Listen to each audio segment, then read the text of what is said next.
wish me all our worries pass away.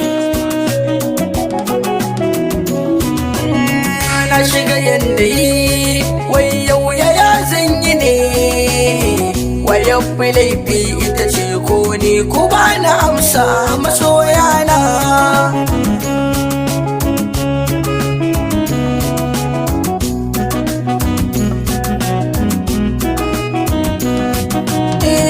Na yi shuka ta yi tsiro ta lalace, mene ya jawo sirrin hakan za na fayyace. Komai kake boye wata zai fallasa ashe. Na yi shuka na girbe ta ba a daidai ba. Wataran ina gida ina cikin zuri'ata, muna ta nishaɗi dan a zama mu babu cuta. Sai na jiyo rinjin a cikin wayata, sai na duba sai na ga lambar budurwata. Sai na ɗan basar da kan mata ta tambayin muta, bayan zuwa ofis ɗina shi ne na kirata. Sai ta ce min masoyi abin so mai nagarta, ina son miyo magana da kai ina so mu zanta.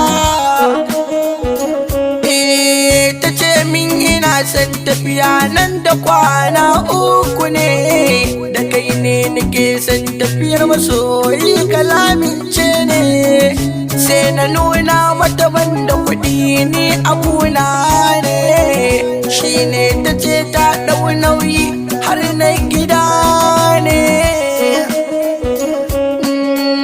Bayan na isa gida na cewa mata ta zanyo tafiya, sai na kada adalanta tana yi min jayayya. Sai zuciyata ta yi zafi da me zan isa kaiya, amma na bi ta sannu tun da ban ta ci gaskiya ba. Bayan na fita a gidan sannan sai na dawo na zauna, sai ga ta matar ta wata zo guri na dan ƙauna. Sai ta ce uban ƴaƴa na kai min alƙawari mijina. Sai ta ce min yaya na dan Allah ka min alƙawari, ko da kai tafiyar ka ce ba za ka kula wata ba. Shi ne na ce na ɗauka ba zan guje akan haka ba. Ta ce ta ji daɗin kalamai na mijina abin duba. Lokacin tafiyar ya yi ga shari na ya shiryawa. Na yi sallama da iyalai na abin dubawa, sai suka ce min baba yaushe ne za ka yo dawowa. Sai da ce bazan daɗe bakar kusan yo damuwa. Sai suka ce baba ilahu ya kai ka ya tsare ka har dawowa. Muka kama ya gidan kawarta ne muka zauna, aka sauke mu da kayan daɗi wayo dan ƙauna. Bayan mun sati ɗaya sai da ce min masoyi ka shirya, gobe ni da kai mu je shopping masoyi miyo siyayya. Washe gari ta yi ni da ita da kawun tauniya, za mu koma gida a hanya muka shiga supermarket.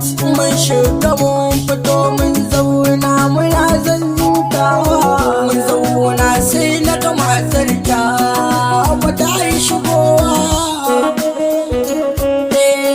Kwatsam sai ta ganni na ganta bebinta wata shaidawa, kashi ta fito bata tambayin ba masoya miyo tunawa. Waya fi laifi ne ni da ita masoya